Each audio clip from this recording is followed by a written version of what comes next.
I'm assuming public access, we're good. Yep, got a thumbs up. All right. We are now back into open session, but if there's any comments from our commission, I would welcome them. Mr. Robinson. Thank you. I think most of you know my interest in PFAS and other things in it. I think I think the commission is outraged over the delays in completing the wastewater treatment plant, or the water treatment plant, which results in the public's continued exposure to PFAS in the water supply. And while I'm not at liberty to discuss the details, staff are evaluating all options to ensure completion of the water treatment plant in an expedited manner. Thank you, Mr. Robinson. And I guess from my end, I want to make sure that the public knows we'll keep you informed as we continue on this process. You can expect more communications from us moving forward. All right. Thank you. I guess with that, we will go ahead and move on to our director's report. Mr. Lindman. Thanks, Mayor. So as you'll see, a few things have been going on with the proposed funding that is coming down, that the intent to apply with the DNR for the Safe Drinking Water, Clean Water Fund loans closed yesterday. We did apply for a number of projects that we're proposing to undertake for our capital to hopefully offset some of those costs. We've also requested funding for our 2023 projects through ARPA, which the Finance Committee did accept those, and they're moving on to the City Council, I believe on the 15th for a final decision. And that is hoping to, as the water utility and wastewater utility haven't realized their full rate increases yet. So cash has been a struggle, we're not in a good cash situation right now until we fully realize all of our rates increases, which Ellers is putting together a rate request for us. And that information will be presented in December with the results of that. So there are some other just operational items here, startup on the wastewater plant and some of the specifics, if any of the commissioners have any questions on that as well. Mr. Robinson. So where on the biosolids driver or dryer in the Class A sludge classification, where are we? You know that that's based upon the content, the moisture content, as well as the characteristics of the sludge. What's all involved in the Class A standard? Right. Did they walk you through that, Ben? Yep. To classify it as a Class A sludge, it has to be a time and heat maintenance, or to maintain the time and heat for a certain amount of time. The Veolia dryer, they ran through their performance testing last week. It was a 48-hour time period in which they had to prove that the system could operate unattended. During that time, it produced a sludge that hasn't been classified as Class A, which is still a Class B, but we haven't received the report yet from Veolia, but it was coming out, from what I heard, of 90% plus total solids. Within the next month or so, the Wisconsin DNR will be on site. They have to go through the whole process, inspection, and they have to monitor the time and the heat factor to make sure that the sludge we will be producing is Class A, in fact. That is scheduled through the engineering company, Donahue, and that has not been scheduled yet. So is the time and heat then a process of just reducing the moisture content or also killing off organics? It's killing the bacteria, the fecal coliform bacteria and E. coli, yes. Yeah. And it's producing, I believe it's 92% plus total solids. It's reducing the total volume of our sludge significantly. So the sludge handling will be less in the future. Mr. Force. Ben, Do you have any concerns that this won't qualify as Class A by DNR standards? I do not. Okay, thank you. You're welcome. Mr. Jean? Under the list of projects on the second page of the director's report, it speaks to the water, Stewart Avenue, 48th to 72nd. I didn't see that there's a replacement. I see there's printed replacement and looping main, but was that a size issue or is it an issue with the pipe that we're going from 48th to 60 with new pipe? No, we're just going to, Well, additional will be 60 to 68th. The project is going to coincide with the Street. wastewater force main project. So a lot of there'll be different services, different hydrants, some pipe work, but the main addition of piping will be from 60th to 68th to make that Oh. loop. okay, that was my point. I didn't feel like we needed to replace that pipe. Correct. Anything else? Otherwise, I think we are ready to put this on file. All right, thank you. So item number 3, I am removing because we need to do a little bit more work on that, but you can expect to see that in our December meeting. Item number 4, presentation by Clark Dietz, CDM Smith, on a lead service line replacement plan. We are ready for you. So, yeah, CDM Smith, I'll let them introduce themselves, but just a little bit of background. We are moving through a lead service line replacement plan, as all of you know. And CDM Smith is working on the inventory as well as the plan, and so they have a draft plan to present to you today, along with some potential information and decision points that the commission, we'd like you to start thinking about as we move through this process and into the future to remove the lead within the city distribution system. Matt? Yeah. Thanks, Eric, and thanks, Commission, for having us here. We're pleased to present our progress on this lead service line replacement plan. This is a plan that started earlier this year, and we do have a draft report into staff. So we're going to talk a little bit about how we got to that point today. And as Eric said, some of the decision points that are going to be up to the Commission and the Council as we go forward. Not really looking for any sorts of decisions today, but just want to keep that in mind as you hear about our progress. And I do remember really struggling with this clicker the last time I was here. Sure. It's the The circle. middle button? So Is the there a- circle, click the, Otherwise, I can probably push the button. I'm the only one. I know, I'm the only one. you're not. You're certainly Yeah. not. so just click the next on, Yeah, Here. Boom. okay, so. I just pushed it, so if Thank you you. want to say it just next, say next. Thank we can you. help. I will do that. So, so today, here's our agenda for what we want to talk about today, and this mimics the outline and the table of contents of our report for the most part.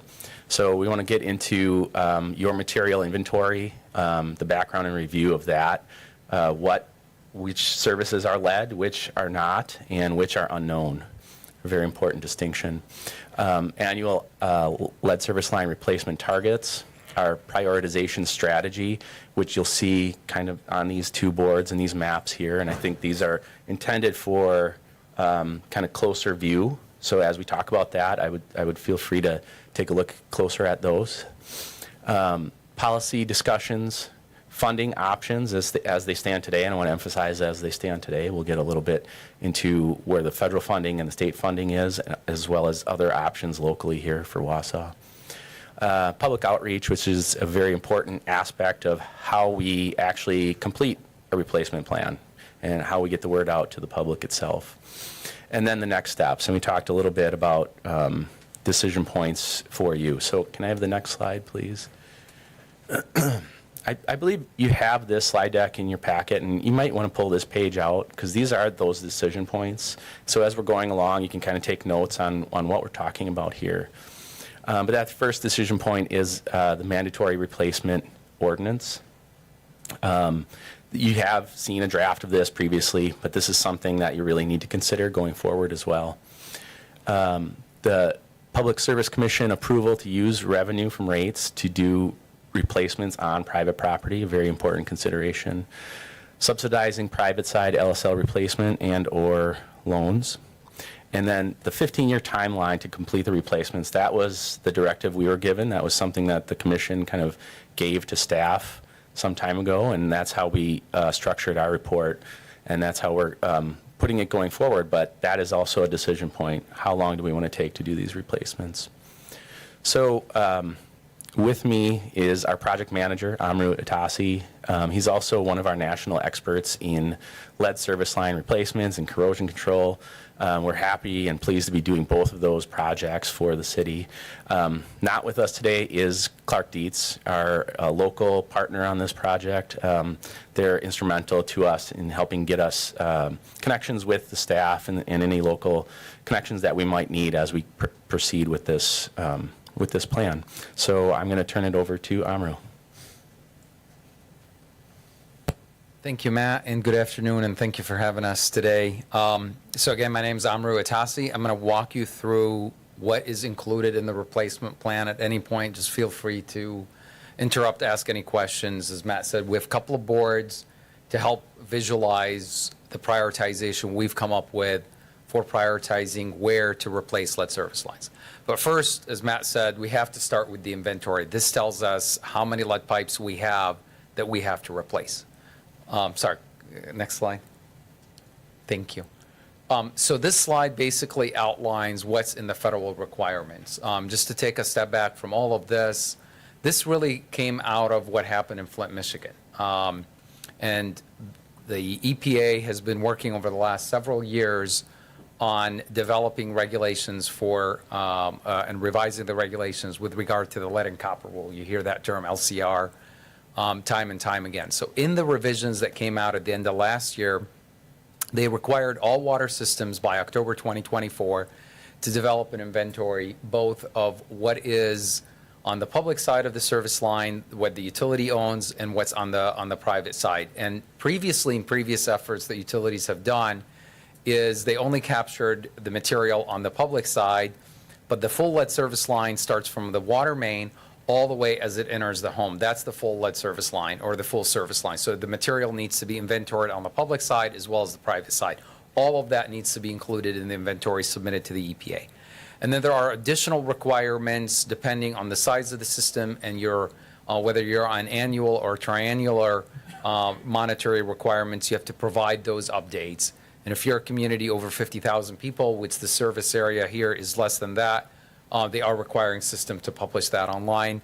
I certainly encourage all water utilities to publish their inventory online because it gives access to the public to see who has a lead service line, and they can be more proactive with that. But it's not something you have to do, and certainly you have till October 2024. One thing I do want to note, because this is the only slide I believe on regulations, is while the EPA did issue the regulations at the end of last year for the lead and copper rule revisions, they are planning to come out with what they're calling the LCRI, which is the lead and copper rule improvements.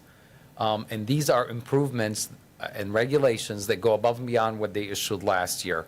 And the rule, those improvements are not out yet. They're projected to be out sometime in 2023, but there is very likely chance that they will impose an actual percent replacement for water systems independent of what their 90th percentile lead values to start replacing lead service lines. So it is something that we are monitoring. As your lead consultant, certainly we will bring that information to you.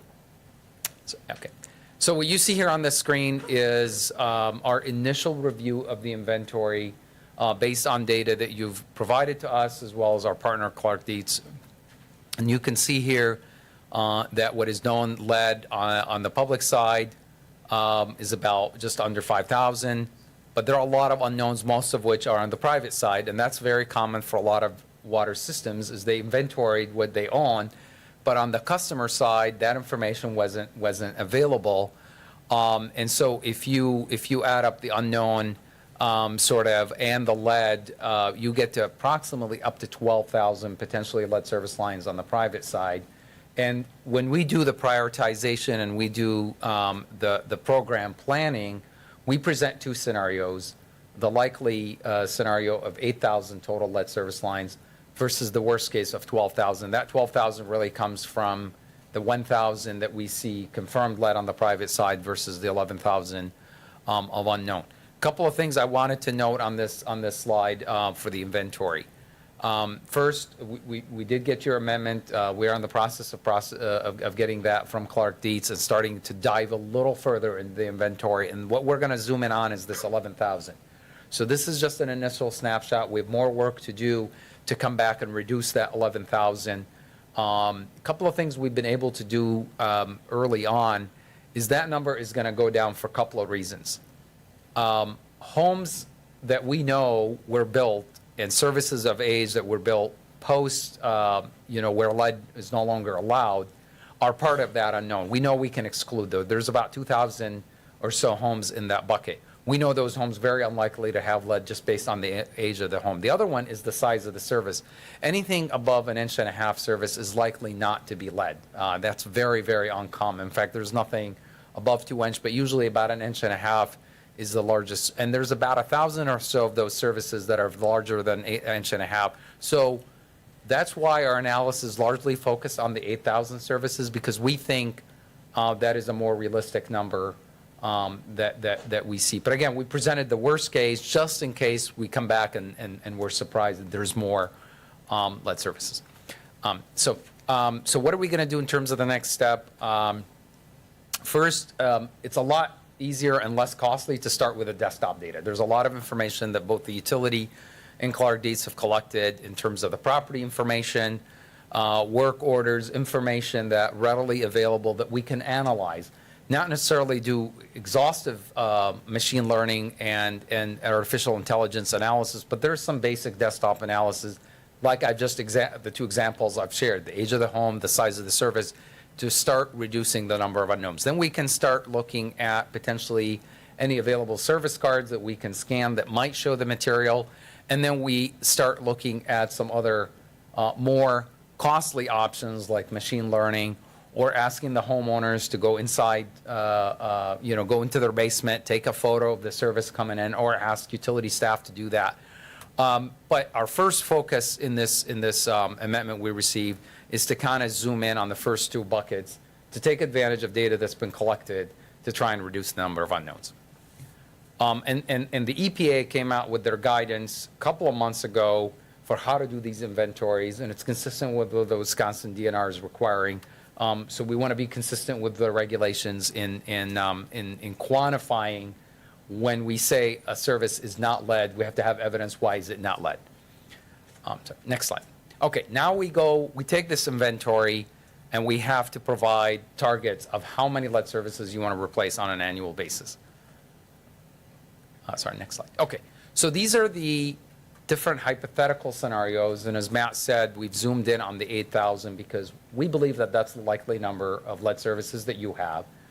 And so if you take the first column, the 15-year goal, you would be looking at about 540 annual replacements, essentially 540 lead services to be replaced on an annual basis. And when we look at both historical cost for your cost to replace lead services, as well as in Wisconsin, it generally averages at about $10,000. And actually, CDM Smith was just retained by the American Water Works Association 2 months ago to do a survey of cost across the country. And we surveyed about 35 utilities that are actively replacing lead pipes from across the country. And that number is actually closer to 10,000. Previous AWWA reports had noted anywhere between 5,000 and 7,000. Significantly underestimated that number for two reasons. They didn't account for the restoration cost, and they didn't account for all the soft costs, the outreach, the communication, the construction, inspection. About half of that cost, or $2.7 million, is for the private side. The other half is for the public side. And the reason we distinguished in that last row the annual private side cost is that is the cost that the regulations say you can help the homeowner by paying for it, or the homeowner can directly pay that cost, or you can use DNR principal forgiveness funding, but it's important to separate that cost. The second column scenario is the 3% annual replacement. Earlier, I talked briefly about the lead and copper rule revisions. That's that term, acronym LCRR, lead and copper rule revisions.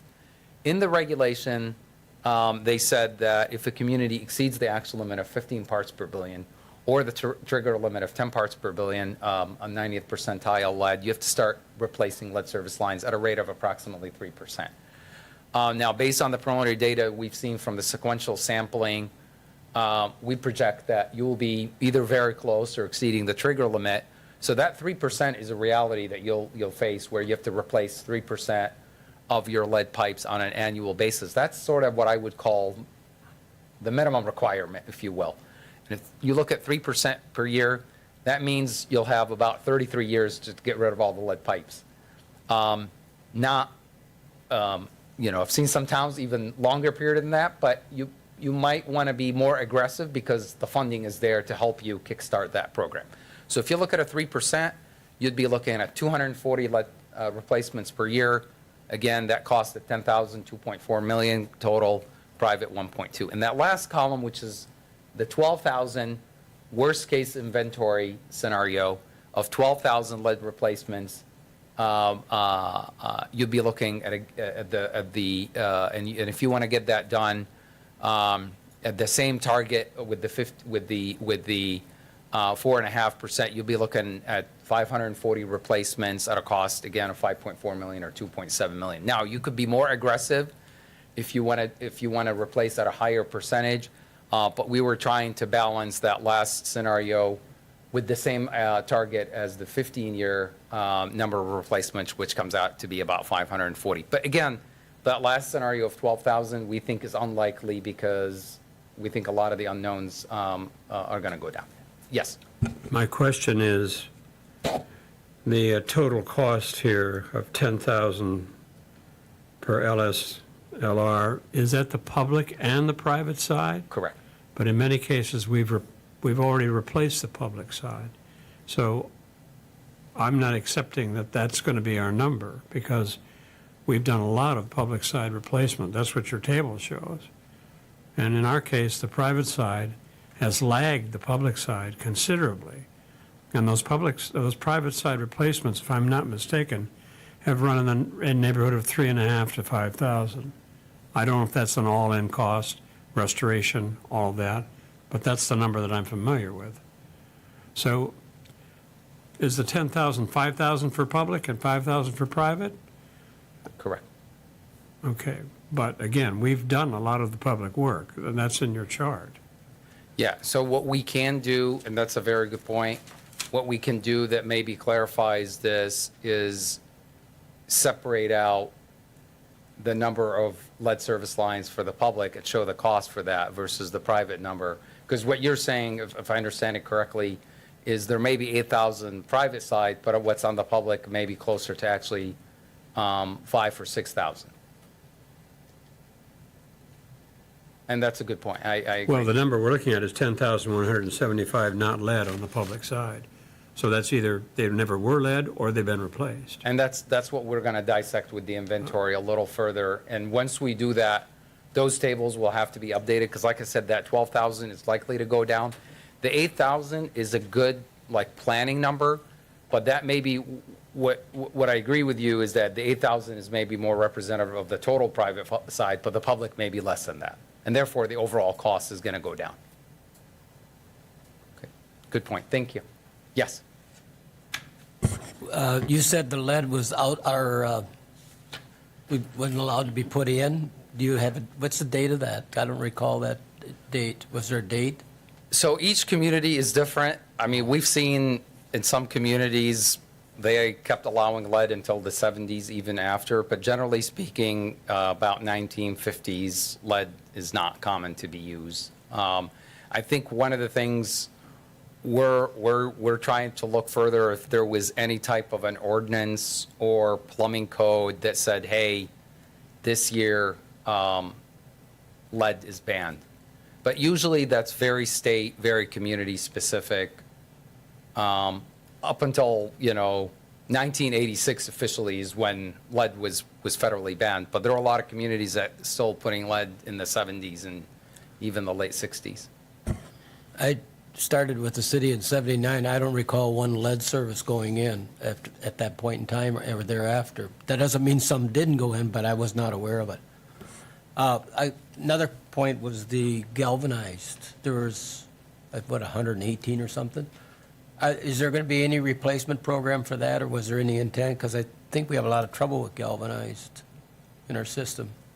Very good question. And so the DNR considers anything that's galvanized, if it's connected to a lead gooseneck, that's treated the same as lead.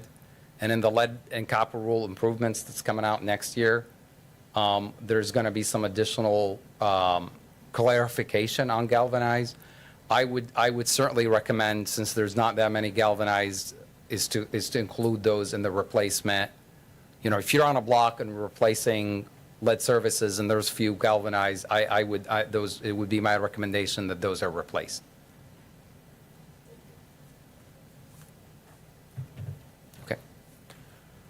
Okay, diving into, if we take that 540 number, how are we going to go about tackling replacements on an annual basis? So first we have to start with what I call the easy buckets, right? Every year you experience about 10 to 20 leaks or breaks on existing lead services, right? Under the new regulation, you can no longer just go in and repair and leave the lead services, right? So those moving forward, those services have to be replaced. And there's about 10 to 20, like I said. The next bucket is projects, lead services associated with capital improvement projects. So these are your water mains, sewer mains, street resurfacing. You're already working in these neighborhoods. You're already working with these blocks. Those services, lead services, are likely to be disturbed, especially if you're cutting a service and you're replacing a new, you're putting in a new water main. These campaign calls are incessant.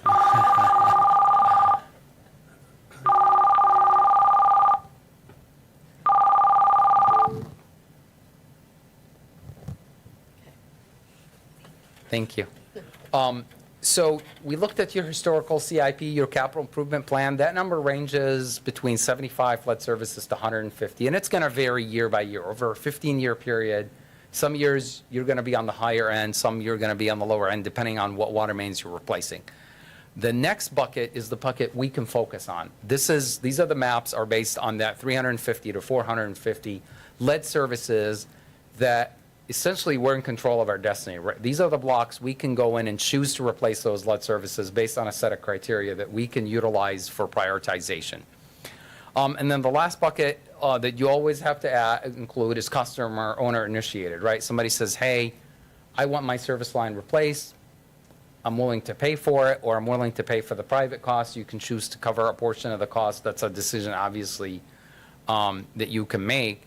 As to how much subsidy you want to provide when a customer initiates that. But the bulk or the majority of the services are in that, obviously, 350 to 450 prioritized replacement, and that's what we're going to dive into. But that's what essentially your program would look like. So zooming in on the 350 to 450 and the prioritization strategy, yeah. So the map that you see on the screen, essentially the boards that you see here to the right and left, we went through a couple of workshops with staff, and this is something we do welcome your input. If it's something you want to take back and review and provide staff some input, we welcome that. But this is the opportunity to strategize and brainstorm, make sure you're encompassing all the factors that can be used to prioritize block replacements. And we've done this for a number of other communities in Wisconsin and throughout the country. Obviously, the darker colors are basically areas of higher priority. The lighter colors are areas of lower priority. On the next slide, we show the different factors that we've used. And we've zoomed in on those three factors. Those are what we see most common, and we've dissected those a little further. The first one is an EPA index, and this is commonly used for lead service line replacement. Any type of environmental project usually looks at environmental justice.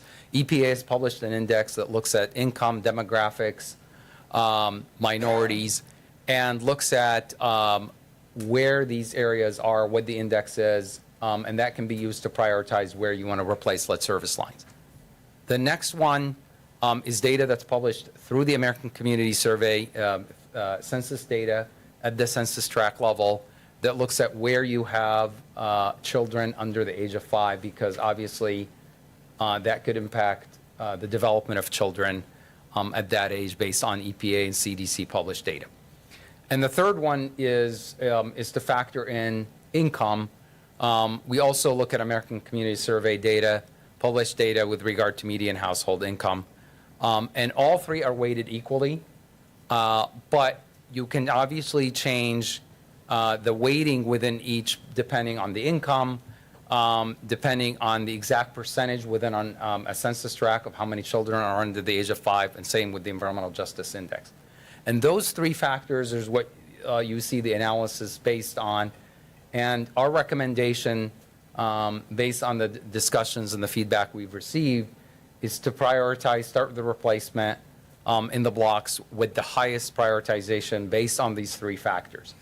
Now, if there is additional factors you'd like to include in the analysis, certainly we can do some sensitivity analysis to see how that changes the map. And the prioritization maps can be used in a variety of different ways, right? One, you can go into these areas that we've identified as higher priorities and look at where you have capital improvement projects that you can also associate lead services, but you can also do a block replacement of lead services in the areas we have outlined in here. And this analysis is consistent with the EPA lead and copper rule revisions that there needs to be looking at both environmental justice and vulnerable populations that may be impacted by higher lead. So that needs to be included in the analysis. And what you see here is basically the maps for each of these factors. The first one is what we see, the Environmental Justice Index. The next one is the children under the age of 5. And then the last one is income. And again, we use published data that's already available by either the EPA or American Community Survey in terms of those factors. And then the last one is the overall prioritization, which is essentially what you see on these boards.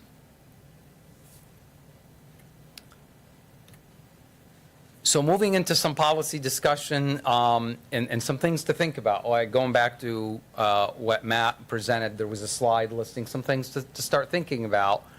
And there's no necessarily right or wrong answer. It's just some things you want to think about, right? The first is, do you want to offer any subsidies for private side costs, right? The regulation does not require the utility or the city to pay 100% of the cost. You can pass on some of the costs. Other municipalities in the state of Wisconsin have asked homeowners to either pay through some kind of a special assessment or other means to chip in for that cost, whether that's on projects initiated by the city or projects initiated by the homeowner.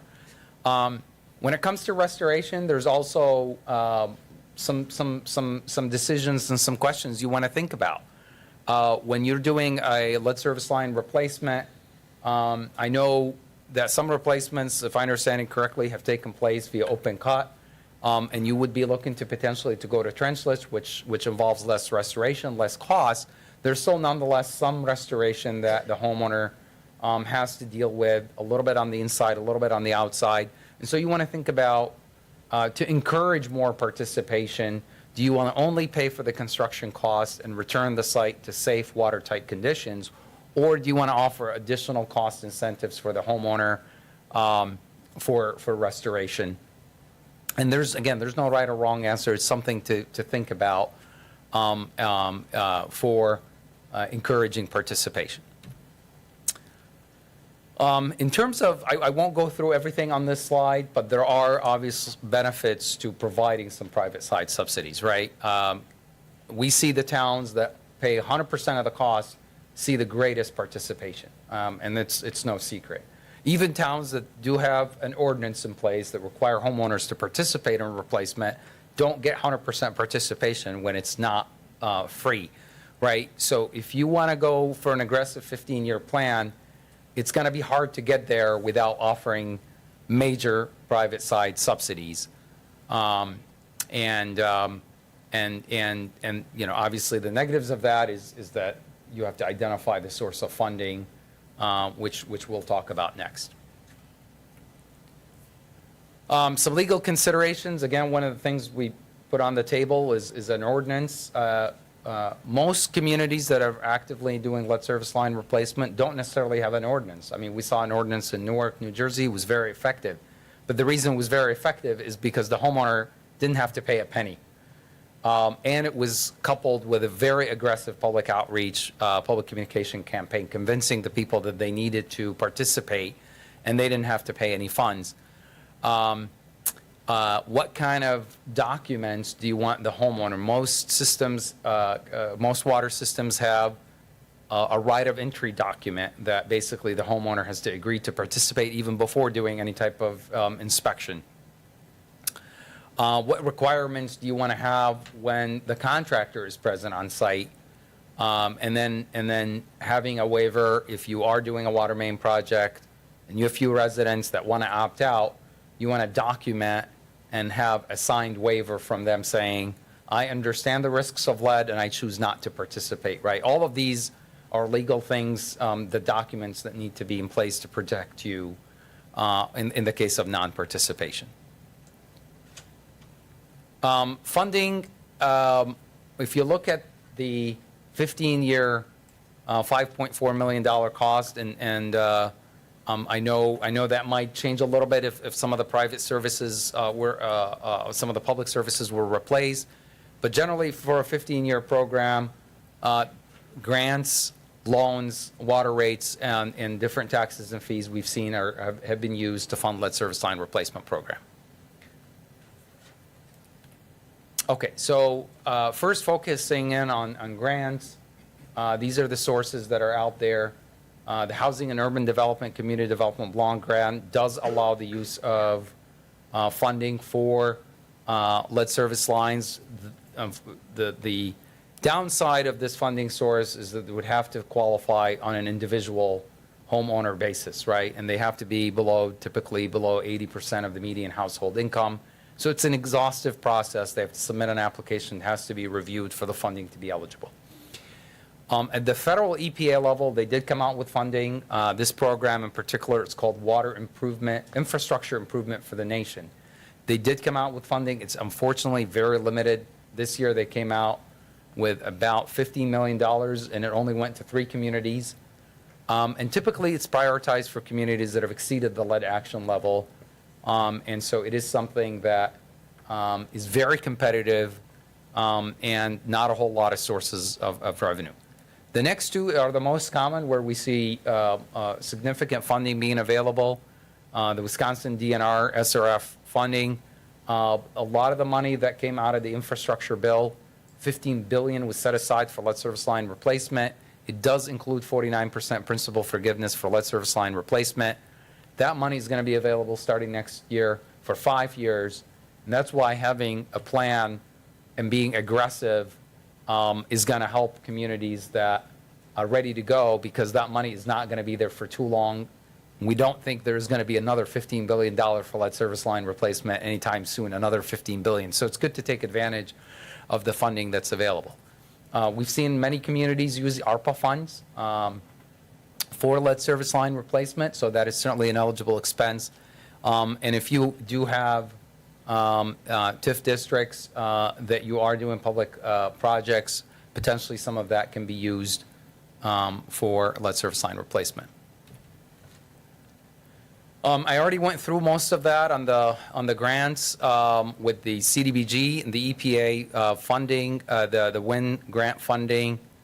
These are the ARPA funds. I think probably most of you are familiar with that. This is the bipartisan infrastructure bill that did set aside that last row. Might be hard to see. Drinking water lead, $15 billion for lead service line replacement, and it had 49% set aside for disadvantaged community. That is going to bring significant dollars potentially to communities with lead service lines. These are some additional options going beyond loans and grants. Certainly the special assessment is something that many communities in Wisconsin have taken advantage of to give homeowners that did not want to pay, the private side cost of $3,500 to $5,000, that's something that they can go on their property tax and pay over typically 10 or 20 years, either interest-free or a low interest. Certainly is an option. But nonetheless, it's money that the residents have to pay back. So it's always best to take advantage in the first two buckets of grants and then principal forgiveness loans. But certainly taxes and fees is something that is available that can be used. Public outreach is as was said earlier by Matt, is something that is the most critical component of getting a successful lead service line replacement. So on this graphic, there are a number of activities that need to start with outreach prior to the actual replacement. And then there are communication outreach during replacement and post-replacement. With pre-replacement, understanding why the community, why the residents need to participate, what are the benefits, and making sure that before the program is released, that the questions both in terms of policy and funding are defined, right? We go to the residents and say participate, but they don't know what their cost share is and what the community is willing to offer in terms of restoration subsidies or other policy decisions, then it's going to lead to a lot of confusion. So I think understanding what policy, making those policy decisions and then releasing the program in a clear manner is certainly a very good step to achieving good public outreach. And then with the help of staff and Clark Dietz, we've come up with a list of organizations that we think would be good partners to help with the outreach, pushing the message out.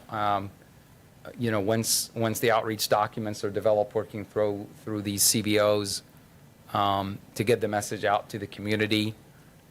Certainly, if there are additional CBOs that you think should be included in our plan, please, certainly we welcome your input.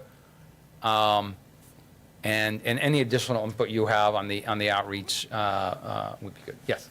So we had talked at the commission level about adopting an approach similar to what Green Bay did, where they were heavily involved with the local health department. I don't see them mentioned. Have you looked at all at the Green Bay approach and how they worked with, through the health department from the health aspects and the importance of doing the LSL? I'm generally familiar with Green Bay's approach. We can certainly add any local health departments or to this list as partners. And certainly, anytime any lead, FAQs or any outreach materials are prepared, it would be good to get the health department to review the materials and make sure that they're prepared to answer any questions in case they get the questions from the residents. I'm just going to give a shout out to Dale, who's in our audience from the health department. I think he can help us. But I also want to make sure that we are targeting the Hmong population, the Latino population, maybe non-English speakers. So I can definitely help make this list a little bit more robust. Thank you. Thank you, Mayor. This is just some examples of our program in Newark. On the left, the website that we put together, and then some of the outreach materials. To make it easy for the residents to sign up is certainly something that made the program successful in getting approximately 26,000 lead service line replaced in less than 3 years. So just the next couple of slides, just different outreach materials, FAQs, door hangers that can certainly help get the message out and convince residents to participate. Okay, that I'm happy to take any questions. Yes. So from a timing perspective, it appears as if there are more dollars earlier in the process, potentially. The ARPA has a timeline of commitment by 2024 and expense by 2026. So would your recommendation be to perhaps accelerate in the early years, do more work in the hopes of capturing some of the federal dollars and others? Do you have a recommendation and a strategy? Absolutely. Yeah, in fact, Mayor, sorry, if you want to go to the next slide. One of the recommendations we have, the last one, on that list is a pilot project in 2023, right? Obviously, we're at the end of the construction season 2022. So 2023, it would be good to take advantage of ARPA funds that you have to spend and do a pilot project. Select, 2 or 3 blocks, either as part of a water main project or only lead services in the high priority areas we've identified. And pilot, not just the construction methods you want to utilize, but also pilot the outreach strategy, right? What is working, what's not working with the residents? We talked earlier, there was a very good question about the cost. I think through the piloting, we can learn more about ways to reduce costs, right? Are there different construction methods we can use? And then what are the issues? What's preventing a homeowner from participating? What concerns do they have? And so I think that pilot project in 2023, in fact, we've seen most communities kickstart their program with a pilot project the first year, so they can gather more data. And taking advantage of the ARPA funds is a good way to start that. Any other questions from this body? Mr. Force? Not mentioned in the report or your presentation, which was excellent, by the way, internal piping with lead solder. Is that taken into account at all? Very good question. It's a question we often get, and unfortunately, in the lead and copper rule revisions, the focus was on the lead service lines. But you're absolutely right. But one of the things in the outreach materials that we've seen in these FAQs is certainly educating homeowners that this is not going to necessarily take care of all sources of lead, right? There's still lead solder, there's still leaded brass in some of the older homes. In fact, sometimes we'd replace lead services up to inside the home, but we've seen some homes that might still have lead or galvanized piping inside. The scope has to be limited to the lead service lines, and then anything inside the home, we address that with outreach materials, encouraging homeowners when they get the chance to take care of the plumbing inside. Because you're absolutely right, it is another source of lead. Okay. Anyone else? Mr. Robinson? So what are our timeframes if we're going to go with a pilot? Do we need an ordinance in place? What do we need in place and what time? Do we have a timeline for the decision? You outlined the list of decisions, considerations. So do you have a proposed timeline for us to make those? So, yeah, if we go back to these questions, I think the first question was regarding an ordinance. I don't think you need to make a decision with regard to an ordinance before you initiate a pilot. In fact, the pilot would allow you to see what kind of participation you get without the ordinance. Especially if you get this fully funded with the ARPA funds, where you're providing homeowners 100% essentially coverage of the cost. You're likely not to, with good outreach, you're likely not to need an ordinance. We just completed the first year pilot for the city of Evanston, where they contemplated an ordinance, decided not to go with an ordinance in their first year, and they got 98% participation for 2 reasons. The first is they covered the full cost, and the second is they had an exhaustive, a very good outreach strategy to convince people to participate. If after the pilot you see that you're offering this for free, you did everything to partner with the CBOs, and people are not participating, then you can start thinking about ordinance. And what is the ordinance, right? If there is an ordinance, what is the cost of noncompliance, right? If a homeowner says, I get the ordinance, I don't want my piece of lead pipe to be replaced, you have to start thinking about, in Newark, for example, they looked at potentially shut off, right? And so it's not just drafting the ordinance, but what is the next step if somebody decides not to participate? Is that a fine? Is that shut off, right? And so with the pilot, I think it's good as an initial step before going to an ordinance to see you might get very good participation without an ordinance. But sorry, if you want to go back, I apologize. I think it's like slide number 3. I'll just, Yeah, thank you.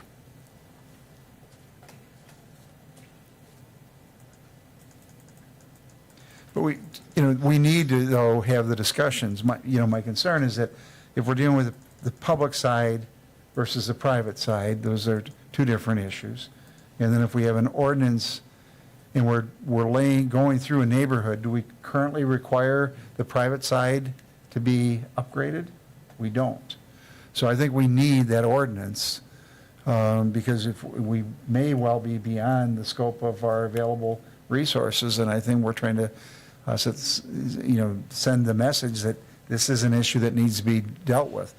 The other concern that I have is that about waiting is that this pot of money is at best for a 5-year period of time from the feds, and I think we want to be careful not to delay action to the point where we lose 2 of those 5 years.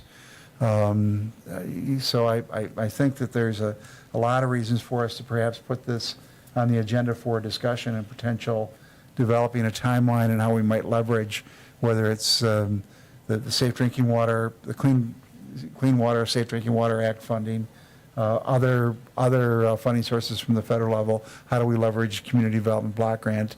How do we tie all those things together to develop a better strategy and look at ARPA? Again, you've got at best a 4-year, really 3-year opportunity on ARPA to use funds because they have to be expended by a date certain. So I think we really need to really break this down and look at how the parts, what is our goal? Can we, I think it begs, given the unprecedented dollars available, it begs for an acceleration of that, and maybe we want to back off at a later date, depending upon funding. But I think we need a better strategy than just trying a pilot project for a year, given what's at stake. And John, I would argue that the pilot study could be very useful. I think the mandatory legislation is going to be highly controversial in this community. It's going to meet with a lot of resistance. I've already had several calls, perhaps other members have as well. Oh, yeah. About this. I think a pilot study might show that this is the kind of project that could move ahead and produce benefits for the homeowners and the city as a whole without getting fouled up in this mandatory replacement ordinance right at the start, to show that the project works, that there's a benefit, and then consider the mandatory replacement ordinance perhaps at a later date. Mr. Robinson. But then mandatory, I don't want to get into debating an ordinance that isn't before us, but that mandatory ordinance could say that if we're replacing the public side, that you have to replace the private side, and we can provide the funding for it as part of that pilot. But I think you still need to have that message, and how we craft that. It is one of those factors that we have to consider when we're moving forward, and what's the city's role in that. And I would hate to have us run down a street and have 20% participation on the private side, only to 2 years later have that 80% come in and say, well, we want the money and we want you to do it now, and there's cost to us to do that at that time.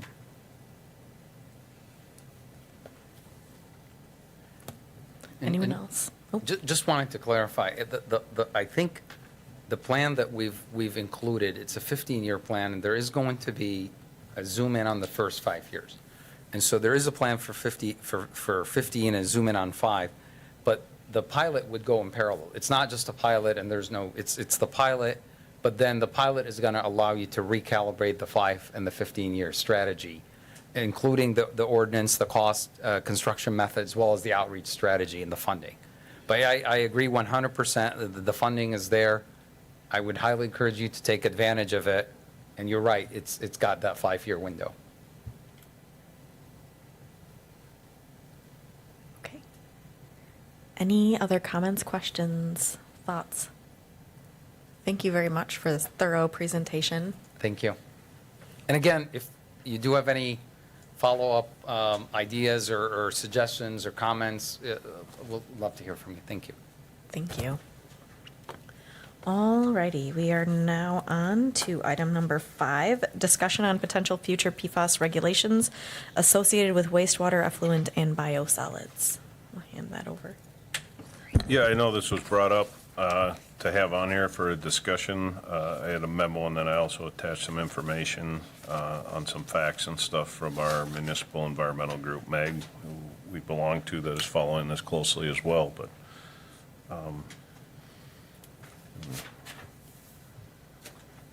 If there are any comments, I will say that I did attend a presentation by Godfrey Kahn at the League of Wisconsin Municipalities, and where we talked about just this, and it seems like some of the regulatory guidance will be coming out a bit later. And we know that getting ahead of it is sometimes chaotic, but I see Mr. Robinson, you'd like to make some comments. I guess, do we have the results from the testing that they did on our influent effluent DNR when they did the testing? I think it was just the influent, correct? Yeah. What do we know? Do you want to turn your mic on? Thank you. I believe the results were inconclusive because the holding times on all the samples exceeded. But That was- the PFAS don't tend to break down.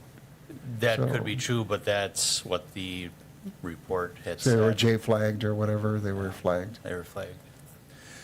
I don't know what those are off the top of my head, John. I don't No. either. Well, your hold time would typically be more of a concern to some of your bacterias and your volatiles and some of those others, but Correct. that's not neither here nor there. I raise the issue, and I understand that we've got in the system, and we talked at this commission about developing a holistic approach to PFAS, not only what do we take in through the drinking water supply, but what do we discharge through our wastewater treatment system. And if we can address the issue on the intake side of what we're passing through our water system, it should reduce the effluent or the discharge both to the Wisconsin River and the collection in the biosolids. But I don't want to get caught off guard. I know Maine has banned PFAS and biosolids in legislation this year. I know that Michigan has a land application of biosolids containing PFAS. I know Minnesota is under pressure to look at it through Conservation Minnesota to develop stand. A number of other states are involved in it. Farmers are concerned, and in Maine and in parts of Michigan have stopped accepting biosolids out of concern that it gets into the plants and gets into the milk supply system. So I think it is in our interest as a group to look at where we are, particularly when the new system is in place. If that happens from the water supply, if we can reduce it going into the system, what is in the biosolids that we're providing through the Class A sludge for land spreading and other activities. But I don't want us to lose sight of taking that holistic approach. I think there's merit into looking at where it is once we deal with the water supply. But to have it, we're prone to third-party lawsuits, and there are third-party lawsuits that have happened all over the country. And down south, and the municipalities have managed to be dismissed, but that's not always the case. So I think we have some potential liability that we would want to be aware of and look at it, and then we can try to, if we continue to have PFAS in the influent, look at what industries might be generating that and work with them on trying to develop a plan on reducing that in the flow. But I think it's important for us to stay on top of that issue. Mr. Force. Eric, did not the pilot study that we did in conjunction with the granular carbon system, didn't we also see some data about what kind of effluent was being delivered to, or actually influent delivered to the wastewater plant? Weren't there some numbers that we looked at that were, I thought, pretty satisfactory? Yeah, so what we looked at was when we regenerated the anion exchange that is at the plant right now, would that backwash water be contributing higher concentrations of PFAS to the wastewater, and it was actually very low concentrations, actually. So that PFAS is adhering to that anion media versus being wasted to the wastewater, which was beneficial, right? Because we're not just moving that issue downstream. I agree with John that, with PFAS, we have to take a holistic Yes. approach, and I also think that we need to do it, properly and methodically, so we can properly manage PFAS as we move forward. And I think, there's rules. Our discharge permit is up in '24, right, Ben? Yes. And we believe that as of right now, there'll be a requirement in there in '24 to test the influent and effluent, but not the biosolids. The biosolids are still a ways out, and they're still doing some additional work on that.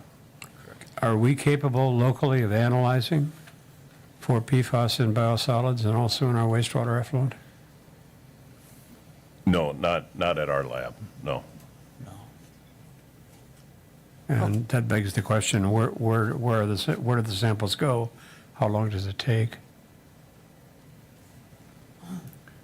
I currently don't know anybody that tests for biosolids. There's not even an approved method for the biosolids yet. Right. I guess I would add that that's what I heard from Godfrey Kahn as well. Anyone else? Thank you, Mr. Robinson, for giving the open invitation to industry who wants to partner with us on solving this solution. Feel free to give us a call. Alrighty. Next up, item number 6, discussion and possible action amending the Wausau Municipal Code 3.24 special assessments, water and sewer connection fees. Who wants to take this up? I can introduce it. Cool. So this had come up recently, when I say recently, probably within the last 6 months, with the Village of Maine was looking at alternatives for their wastewater, whether to update their treatment facility or to carry their wastewater to a neighboring municipality. So they approached us asking about what fees there would be. And so looking through our ordinance, we have a connection fees for, and it's really it's really written for individual homes. And so there's criteria there and a calculation that you do, but we don't really have anything that addressed if a municipality wanted to connect with us. And so I made the calculation based on some averages, and they're a little bit more simple because they're all residential connections at this point. But in the future, if we do have future municipalities that want to connect, and even the village at some point, I think it would be good if we, with these proposed changes to the Wausau Municipal Code, this specifically addresses what I felt was kind of something that wasn't necessarily addressed in our code. So if a municipality wants to connect, then this kind of addresses that, and we run the calculations based on the changes. And I think that this was actually written through the attorney's office with consultation with staff, so. Mr. Force. I move we approve. All right, I have a motion to approve. I have a second by Mr. Robinson. You're not an alder here anymore. Mr. Force, did you have a comment, or were you attempting to second as well? Follow-up question, did Village Maine consider it or drop the concept, or we don't know? The last I heard from them was earlier this summer, and they were approaching rural development for a loan application, but I haven't heard anything since, so. Any discussion or questions about this? Otherwise, I think we're ready to vote on approving the amendment of the Wausau Municipal Code 3.24 special assessments for water and sewer connection fees. All of those in favor can signify by saying aye. Aye. Any opposed? All right, that passes unanimously. Thank you. Last item, I would entertain a motion to adjourn. I have a motion by Herbst and a second by Jean. All in favor can signify by saying aye. Aye. Any opposed? We are adjourned. Thank you very much, everyone.